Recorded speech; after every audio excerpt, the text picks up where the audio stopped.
नमस्कार। देखिए, भारत में ईटीएफ का बाजार ना बहुत तेजी से बढ़ रहा है। मतलब इन्वेस्टर्स इसमें खूब पैसा लगा रहे हैं। लेकिन जब बात आती है कमोडिटी ईटीएफ्स की, तो हमारे पास ऑप्शन क्या है? बस सोना और चांदी, यहीं तक कहानी सीमित है। लेकिन अब बाजार में ना एक नई हलचल शुरू हो गई है, एक नई बातचीत। म्यूचुअल फंड इंडस्ट्री और कमोडिटी एक्सचेंज अब सोच रहे हैं कि क्यों ना सोने चांदी से आगे बढ़ा जाए और तांबे जैसी इंडस्ट्रियल मेटल्स पर भी दांव लगाया जाए। तो आज हम इसी पूरी कहानी को समझने वाले हैं। सबसे पहले देखेंगे कि सोने चांदी से आगे सोचने की जरूरत क्यों पड़ी, फिर तांबे को लेकर क्या प्रैक्टिकल दिक्कतें हैं, इस पर भी बात करेंगे। और हां, इतनी चर्चा हो क्यों रही है। फिर आएगी सबसे बड़ी मुश्किल, सेबी के नियम, और आखिर में इन्वेस्टर्स के लिए इसका क्या मतलब है। तो चलिए इस मामले की तह तक चलते हैं।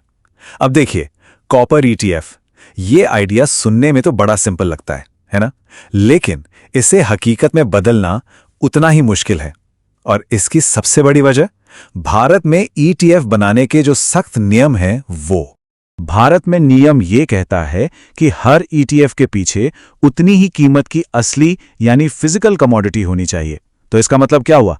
अगर कॉपर ईटीएफ आता है तो म्यूचुअल फंड कंपनियों को इन्वेस्टर्स के पैसे से सचमुच का तांबा खरीदकर किसी बड़े से वेयर हाउस में रखना होगा। और बस यहीं से सारी दिक्कतें शुरू हो जाती हैं।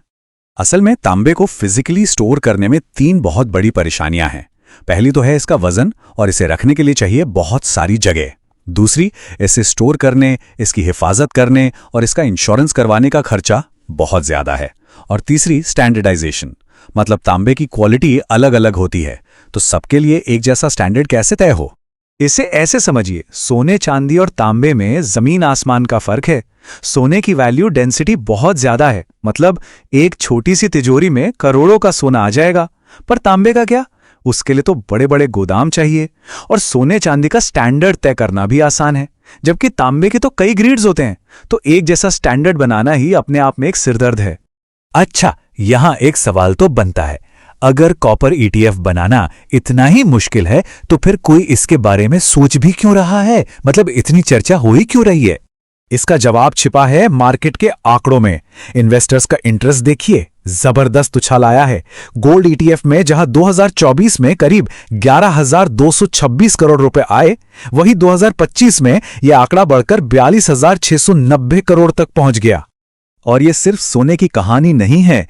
पूरे भारतीय ईटीएफ मार्केट को देखें तो अनुमान है कि दिसंबर 2025 तक यह करीब करीब 10.9 ट्रिलियन रुपए का हो जाएगा।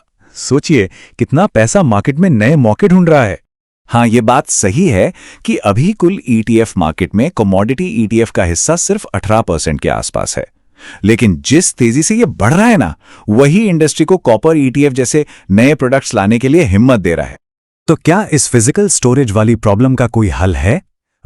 एक रास्ता है तो, और वो है डेरिवेटिव्स।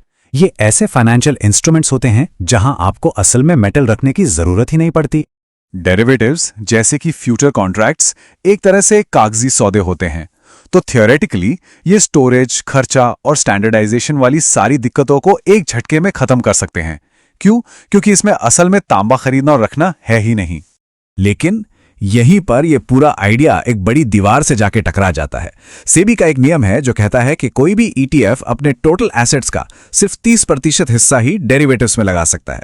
मतलब साफ है, आज के नियमों के हिसाब से पूरी तरह से डेरिवेटिव्स पर चलने वाला कॉपर ईटीएफ बन ही नहीं सकता।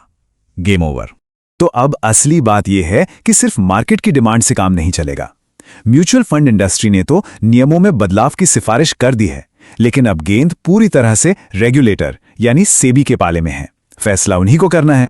तो आखिर में एक इन्वेस्टर के लिए इसका क्या मतलब है?